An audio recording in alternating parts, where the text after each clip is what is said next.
नमस्कार, स्वागत है आपका। आप देख रहे हैं प्राइम टीवी। दिल्ली के मुख्यमंत्री अरविंद केजरीवाल प्रेस कॉन्फ्रेंस कर उन्होंने बताया कि इस हफ्ते दिल्ली में क्या खुला रहेगा और क्या बंद रहेगा। केजरीवाल ने जानकारी दी है कि अगर आगे भी केस कम होते चले गए तो लॉकडाउन में और भी ढील दी जाएगी।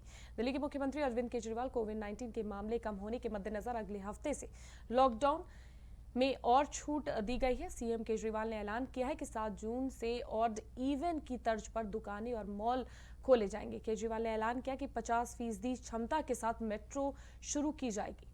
तो आज अरविंद केजरीवाल ने प्रेस कॉन्फ्रेंस कर कोरोना के मद्देनजर जिस तरह से केसेस कम पड़े हैं, 0.5% की पॉजिटिविटी रेट उन्होंने बताई कि जिस तरह से रही, उसके बाद ये संपूर्ण अनलॉक की तरफ बढ़ाया गया है कदम, जिस पर ऑड इवन की तर्ज पर आप अपनी दुकानें खोल सकते हैं। वहीं आपको बता दें कि मेट्रो की सेवाएं भी शुरुआत कर दी गई है, जिसमें 50% क्षमता के साथ मेट्रो में लोगों को आने की इजाजत दी गई है।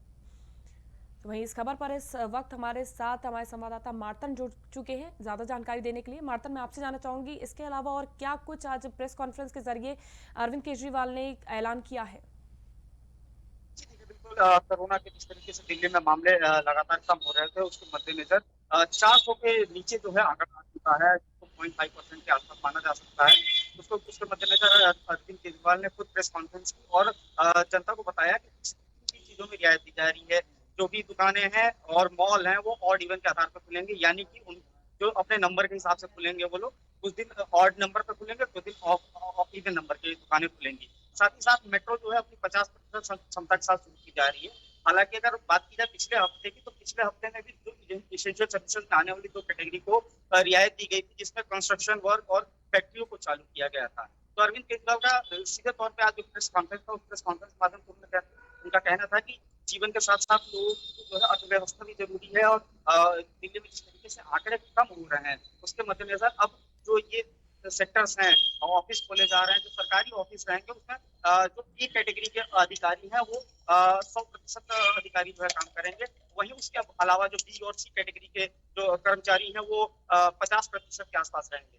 और जी। यही चीज प्राइवेट सेक्टर में भी ऑफिसों में लागू की गई है। प्राइवेट सेक्टर का ऑफिस 50% क्षमता के साथ खुल सकते हैं, और बाकी जो इस बात पे है कि प्राइवेट सेक्टर के ज्यादातर कर्मचारी जो है वो वर्क फ्रॉम होम से काम लिया जाए, जिसकी वजह से कि अनावश्यक रूप से जो आवाजाही हो वो कम हो, गैदरिंग कम हो, ताकि कहीं कोरोना तरीके से खत्म नहीं हुआ। संक्रमण जरूर कम हो गया है लोगों में और केसेस कम आ रहे हैं, लेकिन अभी भी कोरोना है, जो हमारे आसपास के वातावरण में कोरोना वायरस मौजूद है। तो कहीं ऐसा ना हो कि पिछले दिनों जिस तरीके से देखा गया दिल्ली में लगातार केस बढ़ रहे थे, हाहाकार मचा हुआ था, तो फिर से दिल्ली सरकार नहीं चाहती कि इस तरीके से कोई भी अव्यवस्था हो और दोबारा से ये स्थिति उत्पन्न हो। इसी के तहत ये फैसला लिया गया है। बिल्कुल, 5% पॉजिटिविटी रेट भी बताई गई है कि कम हो गई है, इसके चलते ही ये फैसला लिया गया है। लेकिन तीसरी लहर को लेकर भी 6 घंटे तक वार्ता चली। उन्होंने तमाम लोगों के साथ उन्होंने 6 घंटे तक इस पर विचार विमर्श किया और दवाइयों को लेकर भी कुछ निर्णय लिए गए हैं। जी बिल्कुल। देखिए, कल जो है 6 घंटे तक जो अरविंद केजरीवाल की टीम है और उन्होंने जो है और जो व्यवस्था में जो लगे हुए अधिकारी उनके साथ उनकी बैठक हुई। उसके बाद उन्होंने जो थर्ड वेव आ रही है उसके लिए भी उन्होंने जोर दिया, किस तरीके से इसको कम किया जाए, और अधिकारियों से बातचीत की। इसी के तहत निर्णय लिया गया कि पिछले दिनों देखा गया दिल्ली में ऑक्सीजन की बड़ी किल्लत रही थी, ऑक्सीजन को लेकर बहुत घमासान मचा था। केंद्र सरकार ने फिर मदद पहुंचाई थी, जिसके बाद से ऑक्सीजन की खपत पूरी हो गई। इसमें सुप्रीम कोर्ट तक इंटरफेयर करना पड़ा था। तो इसके लिए ऑक्सीजन भंडारण के लिए अरविंद केजरीवाल अधिकारियों से लगातार पिछले दिनों में बैठकें चल रही थी, और तीसरे वेव को देखते हुए 420 टन भंडारण का निर्देश दिया गया है। साथ ही साथ इंद्रप्रस्थ गैस लिमिटेड जो है उसके साथ जो है 150 टन ऑक्सीजन जो है भंडारण के लिए उनको तैयार किया गया है। साथ ही साथ अगर इसमें बात करें थर्ड वेव के लिए, तो थर्ड वेव में जहां तक बात की जा रही है कि ये बच्चों के लिए ये वेव ज्यादा खतरनाक होगा, तो ऐसे में एक पेडियाट्रिक रिस्पांस टीम बनाई गई है, जो कि अरविंद केजरीवाल और उनकी टीम को और स्वास्थ्य मंत्रालय को अपनी रिपोर्ट देगा, जिसमें वो बताएगा कि हमको कितने बेड की आवश्यकता है। अप्रैल में देखा गया था कि 22-23 अप्रैल के बाद आसपास जो है बहुत तेजी से कोरोना संक्रमण मरीजों के जो है संख्या बढ़ी थी। वो बिल्कुल। लगभग एक दिन में 28,000-27,000 के आसपास रह रही थी, जो कि बहुत ज्यादा था, पूरे देश में सबसे ज्यादा था। तो ऐसे में एक बेस आंकड़ा मान के 37,000 का बेस आंकड़ा मानकर जो है सरकार ये काम करी कि हमारे पास 37,000 कम से कम बेड होने चाहिए। और इसके अलावा उन्होंने अधिकारियों से ये भी बातचीत बिल्कुल की मार्तन, आखिर इसके इसमें साथ ही उन्होंने कितने। ये भी सुनिश्चित करने का निर्णय बनाया है कि जिस तरह से व्हाट्सएप पे लगातार जो दवाइयों के लेकर कई तरह के प्रिस्क्रिप्शन सामने आते रहते हैं, कई दवाइयों के बारे में बताया जाता है व्हाट्सएप, तो इसके लेके भी डॉक्टर्स और एक्सपर्ट्स की एक टीम बनाने की भी बात चल रही है जो दवाइयों को सुनिश्चित करेंगे और उसी के आधार पर केजरीवाल सरकार उस दवाई के आगे अग्रसर होगी। बिल्कुल देखिए ऐसा है कि जब से कि कोरोना संक्रमण फैला है दिल्ली नहीं पूरे देश में ये चीज देखा गया है कि व्हाट्सएप डॉक्टर की संख्या बढ़ गई। व्हाट्सएप डॉक्टर इसलिए कह रहा हूँ कि हर एक शख्स जो है व्हाट्सएप पे एक दूसरे को दवाइयां प्रिस्क्राइब कर रहा था कि फलानी दवाई खा लो, जिनका दवाई खा लो, जिसका व्यापक असर जो होना चाहिए था दवाइयों का वो नहीं हो पा रहा था। और जिसकी वजह से काफी चिंता जो था, इसके लिए इंडियन मेडिकल एसोसिएशन ने भी एक बाकायदा नोटिफिकेशन जारी किया था कि किसी के सजेशन के जब तक अधिकारी डॉक्टर कोई चीज सजेस्ट न करे तब तक कोई दवाई किसी को नहीं खानी चाहिए। तो जाहिर तौर पर इसके लिए भी अरविंद केजरीवाल ने एक टीम का गठन किया है जो कि टीम ये सुनिश्चित करेगी कि कौन सी दवाइयां जो है उसको प्रिस्क्राइब किया जाए और कौन सी दवाइयां जो कारगर, क्योंकि लगातार देखा जा रहा था कि लोग जो है व्हाट्सएप पे जो दवाइयों का जिस तरीके से लोग एक दूसरे को प्रिस्क्राइब कर रहे थे, एक दूसरे को सजेस्ट कर रहे थे, तो इससे दवाइयों के बाजार में बड़ी किल्लत थी, लोग बिल्कुल, और दवाइयां इसके स्टोर करने लगे थे। बिल्कुल तो मार्तंड, इसमें और भी इसी काबू के किया जा साथ सकता दवाइयों के भंडारण को लेकर भी चर्चा हो रही थी आज की दवाइयों का भंडारण किस आधार पर किया जाएगा, एक्सपायरी डेट को मद्देनजर रखा जाएगा, इस पर भी आज चर्चा हुई।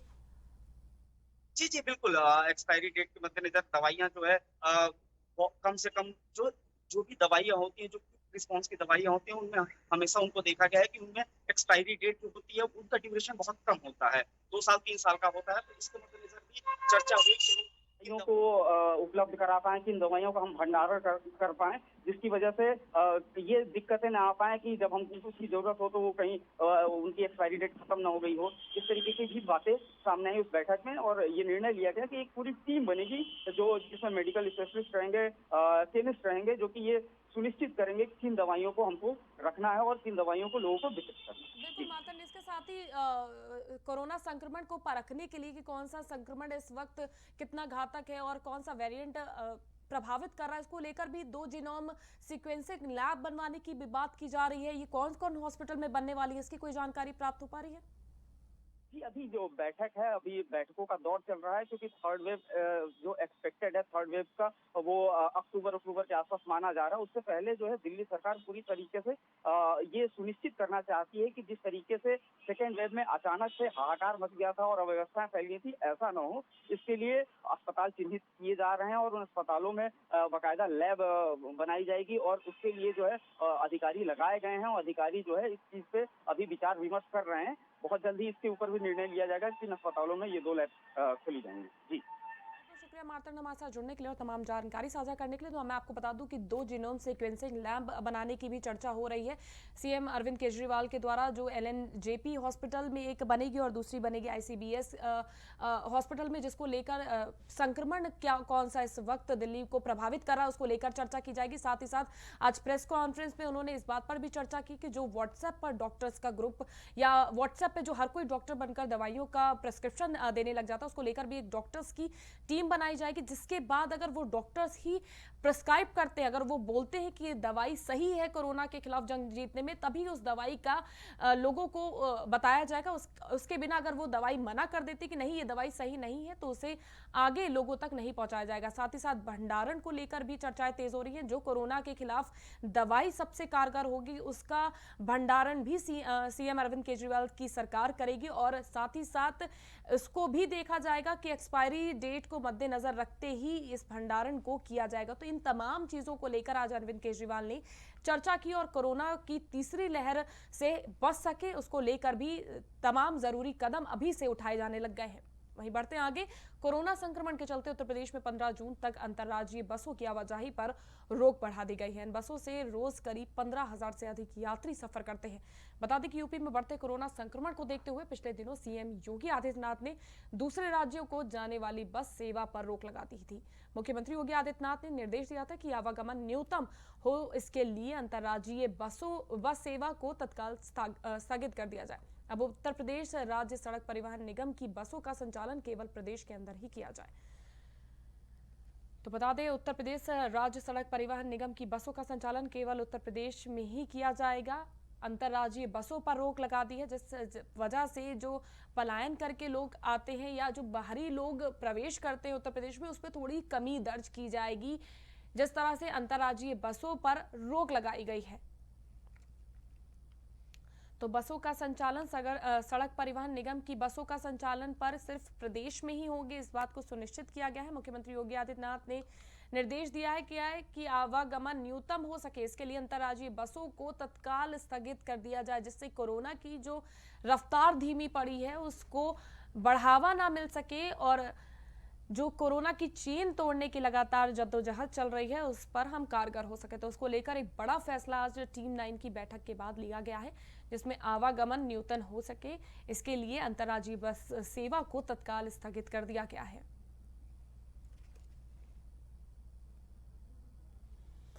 तो अंतर्राज्यीय बस सेवा को स्थगित करने का निर्णय लिया गया है। जिस तरह से लगातार आवाजाही जो थी लोगों की वो ना बढ़े, लोग प्रदेश में संक्रमण को कोरोना का जो संक्रमण है वो कम ही रहे, उसको लेकर ये टीम 9 की बैठक के बाद ये निर्णय लिया गया है। अब उत्तर प्रदेश राज्य सड़क परिवहन निगम की बसों का संचालन केवल प्रदेश के अंदर ही किया जाएगा। तो 15 जून तक रोक रहेगी। हम आपको बता दें कि अंतर्राज्यीय बसों की आवाजाही पर 15 जून तक रोक रहेगी।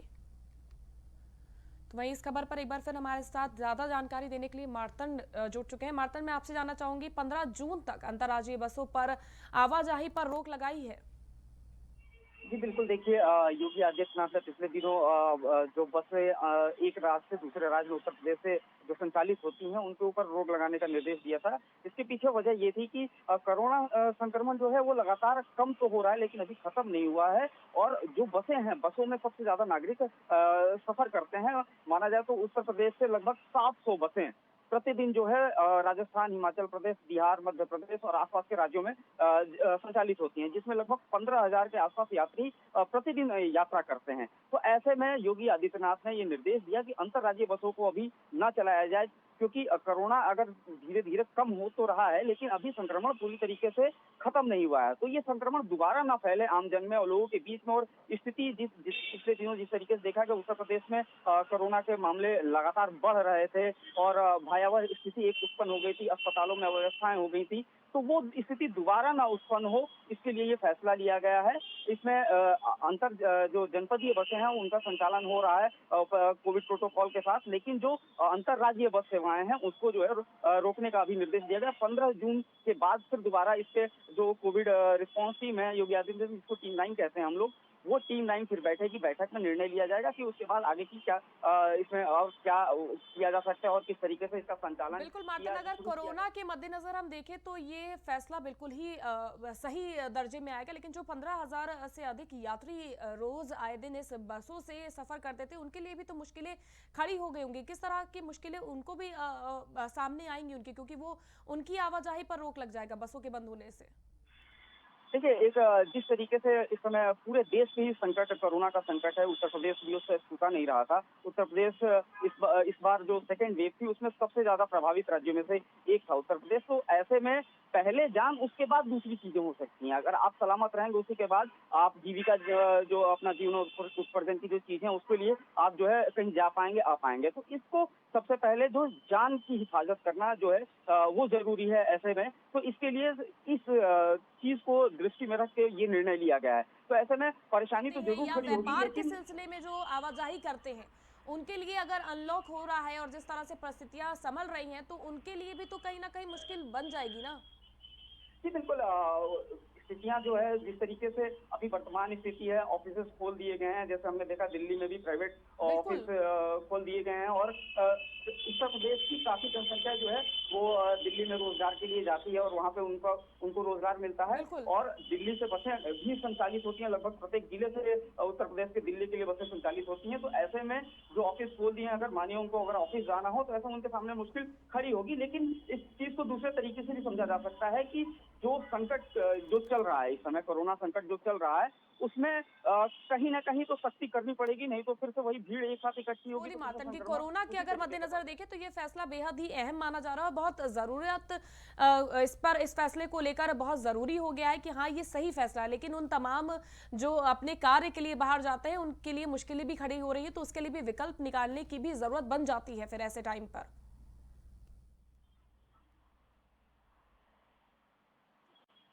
बहुत बहुत शुक्रिया मार्तन हमारे साथ इस खबर पर जुड़ने के लिए। तो बसों का संचालन 15 जून तक के लिए, अंतर जनपदीय बसों का संचालन 15 जून तक के लिए रोक लगा दी गई है। बता दें कि इन बसों से रोजाना करीब 15,000 से अधिक यात्री सफर करते हैं और यूपी में बढ़ते कोरोना संक्रमण को देखते हुए ये फैसला टीम 9 की बैठक के बाद लिया गया है, जो काफी, मैं बार बार ये चीज कह रही हूँ, कोरोना के मद्देनजर ये बेहद जरूरी हो गया फैसला। जिस तरह से लोग बाहर की आवाजाही लोगों की रहती है, उससे कोरोना संक्रमण बढ़ने का खतरा रहता है, लेकिन जिस तरह से लॉकडाउन खुल रहा है उस वजह से भी लोगों को काफी मुसीबतों का भी इससे सामना करना पड़ सकता है।